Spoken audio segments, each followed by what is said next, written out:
Africa Santé Expo. Africa Santé Expo. Expo. Africa Santé Expo. Yo. De la santé, Africa Santé Expo. Expo. Africa Santé Expo. Nature et bio. De la santé. Ma santé c'est ma vie. Je ne me soigne pas dans la rue. Je vais à la pharmacie. Je dis non au remède dans la... Et voilà, elle se nomme Linda Kaboré. Docteur Linda Kaboré est notre invitée spéciale du jour. Eh bien, elle est marraine des tradipraticiens de Côte d'Ivoire, docteur en pharmacie, présidente d'Africa Santé. Paulus sera donc l'intermédiaire pour répondre à toutes vos questions. Linda Kaboré est avec nous. Merci, docteur, de vous installer sur le plateau de ce midi. Alors, Paulus... Alors, Caroline, ce midi, répond à vos questions, toutes vos questions sur le coronavirus. Et avant qu'on ne passe aux questions des internautes, permettez-moi de faire le point. Au mardi 7 avril 2020, notre pays a enregistré 26 nouveaux cas positifs au Covid-19, ce qui porte désormais le nombre total de cas à 349. On n'avait pas de nouveaux guéris et pas de nouveaux décès, enfin, au niveau des décès, ce qui est intéressant. Donc, on a toujours 3 décès et au total 41 guéris. Et pour les éventuelles personnes qui pensent être éventuellement contaminées, les sites de prélèvement pour le dépistage volontaire sont le stade de la BAE à Yopougon, le complexe sportif d'Abobo. On a également le foyer des jeunes de Marcory, la place Inch'Allah de Koumassi, la place Seni Fofana de Port-Bouilly. On a également des sites de prise en charge des malades avec la fabrication de préfabriqués, notamment le service des maladies infectieuses et tropicales au CHU de Trècheville, le CHU de Cocody, le VITIB à Grand-Bassam, le CHU de Yopougon, l'hôpital militaire d'Abidjan, le complexe Jesse Jackson à Yopougon, l'hôpital général d'Anyama et le parc des sports de Trècheville, sans oublier l'INJS qui est le site de quarantaine. Alors, docteur, la première question, elle nous vient du Mali, c'est celle de Boubacar Junior Balo. Il dit « Salut, je suis au Mali et ma question est la suivante. Les cas de décès du Covid-19 sont majoritairement les personnes de plus de 60 ans. Pourquoi ?» Et une autre question dans le même sens est celle de Christ Noël Yebois, qui dit « Paraît que les plus jeunes résistent fortement à ce virus. » Cette histoire de plus de 60 ans, cette maladie est méconnue. Comme je vous l'ai dit, elle était méconnue. Plus on avance, plus on arrive à faire des études. Parce que les premiers décès, c'était des personnes de plus de 60 ans. Donc, ça a été dit, ça ne touche que les personnes de 60 ans. Mais on s'est rendu compte qu'il y a eu un cas, le premier docteur qui est décédé en Chine, il avait 34 ans. Le premier cas en Italie avait 38 ans. Et depuis février, il est encore en réanimation, un sportif, bonne santé. Et il y a eu un bébé de 6 mois qui est décédé aux États-Unis. Donc, tout ça pour vous dire que l'âge n'est pas un facteur. Tout le monde peut être atteint. Et surtout que chez nous, la jeunesse ne respecte pas les mesures de distanciation, etc. On risque d'avoir une jeunesse très touchée. Et n'oubliez pas que les gens les plus fragiles aussi. Ce n'est pas parce qu'on est en bonne santé qu'on ne peut pas être touché. Mais les gens, il y a les HIV, enfin ceux qui sont atteints de sida, bronchopneumopathie, etc., les diabétiques. Il y a des maladies chroniques qui existent et qui baissent votre immunité. Mais ce n'est pas un facteur suffisant. C'est pour ça qu'on impose à tout le monde la distanciation sociale et qu'on recommande le port du masque. Il n'est pas encore obligatoire, mais très sincèrement, je vous le recommande. D'accord. Merci beaucoup. Alors, nous avons Stephen Kay. On a tout à l'heure parlé de Yopougon. Il dit, est-ce que les centres de dépistage ne sont pas susceptibles d'être des foyers de contamination? On a d'ailleurs l'exemple, le récent cas de celui en construction à Yopougon qui a été saccagé, par exemple. Alors là, vous remuez un peu le couteau dans la plaie parce que, en tant que scientifique, c'est la mort dans l'âme que j'ai vu que ce qui peut nous sauver a été détruit. C'est vraiment grave parce qu'il y a beaucoup de pays qui nous envient ces centres de dépistage. J'ai entendu dire que c'était des centres de vaccination. Mais, excusez-moi, mais est-ce que on vous a déjà emmené de force ou vos enfants? Quand il y a des communications à la télévision, venez vous vacciner, est-ce que ce sont des vaccinations volontaires ou obligatoires? on a eu de la chance d'avoir des tests. Au début, tout le monde pleurait, on n'a pas de test, on n'a pas de test. Là, on a des tests pour pouvoir tester la population. La première chose qu'il faut faire pour éviter la propagation, surtout dans un pays où personne ne respecte les règles, les mesures. Donc, isoler, dépister, isoler, traiter et isoler.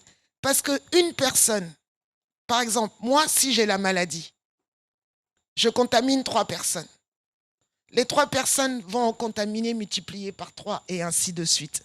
Vous avez dit qu'on était à 364 cas en 2 semaines à peu près. En 2 semaines. C'est énorme. Je vous dis que dans une semaine, si ces 300 personnes contaminent 3 personnes, Wow. ça fait que dans une semaine, on sera à 1000 cas. Ouais. Et quand vous savez que 80%, ce sont des cas peut-être légers, 15% des cas sévères, 5% des cas critiques, alors on aura 140 personnes dans les 1000 personnes qui seront dans un cas sévère et les 50 auront besoin de respiratoire artificiel. Donc, il ne faut pas jouer. Ce sont des choses qui sont mises pour nous sauver la vie. On a cette chance d'avoir vu ce qui s'est passé dans les autres pays, comme je l'ai dit hier, et qui nous permet De nous préparer. d'anticiper. C'est cela. Et les centres seront prêts le 20 avril. Dans 15 jours, je vous assure qu'on ne sera pas à 300 et quelques cas. Quand je vois ce qui se passe dans... Donc, je vous en supplie, personne n'ira vous vacciner. Et moi, en tant que pharmacien, je suis choquée. Les pharmaciens du nord de la Côte d'Ivoire ont vu la livraison des médicaments pour le nord de la Côte d'Ivoire. La population a décidé que c'était des vaccins qu'on venait livrer.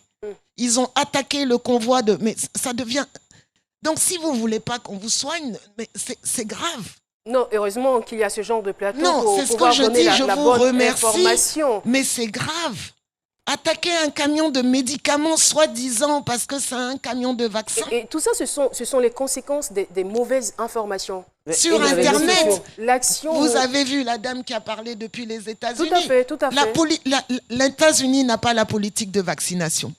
Là, au lieu de s'occuper en tant qu'infirmière des cas qui se multiplient aux États-Unis, en France, il y a eu 864 morts hier. Il faut quand même... Ça fait peur quand même. Ça fait peur. Ça fait peur. En tout cas, moi, j'ai pas envie d'en faire partie. Et par rapport... Je vous dis déjà. Non, on n'en fera pas partie. Et le plus dramatique au niveau de l'action de Yopougon, c'est vrai que ça exprime un peu la fracture sociale que nous avons, Oui. que nous connaissons. Mais au-delà de cela, ça a été un nid de contamination parce que nous sommes dans une période où nous devrions au maximum et au mieux éviter la foule. Ah oui. Éviter les lieux de rassemblement. Mais on a vu à quel point les jeunes étaient nombreux et là, ils ont vraiment risqué leur vie. C'est-à-dire que ce qu'ils voulaient éviter là, c'est malheureusement La ce qui est contamination, peut-être ce qu'on a arrivé. vu, vous avez Donc, raison. Il faut vraiment faire très, très attention. Il faut que le lien entre nos États, entre les spécialistes, les techniciens et la population se fasse pour que la communication soit beaucoup plus aisée. Je pense que si le problème de la communication est réglé, on n'aura plus de problème. Mais C'est grâce ça. à vous, on peut communiquer. Il faut que chacun s'y mette en fait. Tout le monde commence. En tout cas, je vous remercie vraiment pour ce que vous faites. Et cet après-midi, les tradipraticiens, ce sont parce qu'ils sont près des communautés. Et je crois qu'il y avait quelqu'un qui avait demandé pourquoi ça venait de l'extérieur. Au début, le premier cas est venu de l'extérieur. Mais maintenant, on n'est plus dans des contaminations importées. Ce sont des contaminations locales et communautaires, comme vous avez dit, les rassemblements, le non-respect de la distanciation. Et maintenant, on est dans la contamination familiale. La personne qui est contaminée contamine sa famille. C'est clair. Le premier cas, et puis je ne sais pas si vous imaginez le nombre de moyens que ça fait mettre une personne contaminée. Le premier qui a été contaminé, il était à Djamé. Il a fallu isoler 100 personnes. Vous vous rendez compte? Ça coûte cher et on a de la chance d'avoir les tests à disposition gratuitement. Moi, j'ai vu les images des autres pays, Corée et tout ça. Si tu es malade ou à Abu Dhabi, où il y a des drive-in maintenant où tu vas te faire tester, on te met, tu es assis dans ta voiture. Enfin bon, là-bas, c'est encore autre chose. Et si tu vas aller en volontaire, c'est 100 €. Mais nous, les tests sont gratuits. Donc pourquoi casser quelque chose que les gens nous envient? Est-ce que vous comprenez ce que je veux dire? Et plus on va tester, et plus on pourra isoler les cas positifs, et plus on pourra les traiter et éviter la propagation. Merci beaucoup, Paulus. On part avec une dernière question. D'accord. Les 50. Alors, en ce qui concerne la dernière question, on va prendre celle du citoyen Kwadjo. Il dit, est-ce que nos chercheurs sont associés à la lutte contre le coronavirus, notamment au niveau mondial? Alors, déjà, je vais vous dire qu'il y a beaucoup de plateformes, déjà au niveau Afrique et au niveau mondial. Nous avons la chance en Côte d'Ivoire d'avoir des experts internationaux qui sont sur place. En tant que présidente d'Africa Santé Expo, je peux le dire, puisque nombreux sont dans le comité scientifique d'Africa Santé Expo, ils sont reconnus mondialement. Par exemple, vous avez le professeur Serge Éolier, qui est le chef de service des infectieux, qui a eu plusieurs prix des fondations, des laboratoires Biomérieux, etc., et qui est le président de la plateforme africaine des services infectieux. Faites confiance à nos scientifiques. Ils savent ce qu'ils font. Ils ne peuvent pas tout vous communiquer non plus, parce que, comme je dis, il y a des hystéries collectives.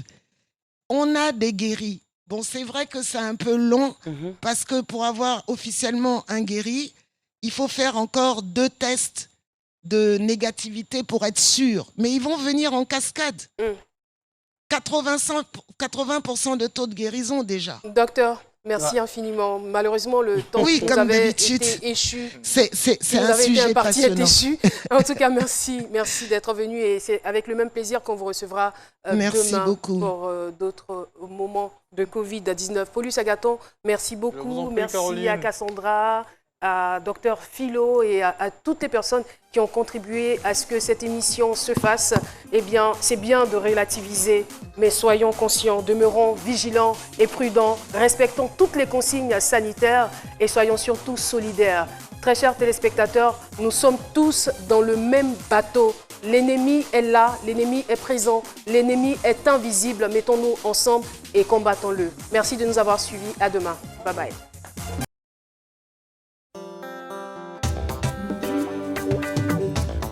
Africa Santé.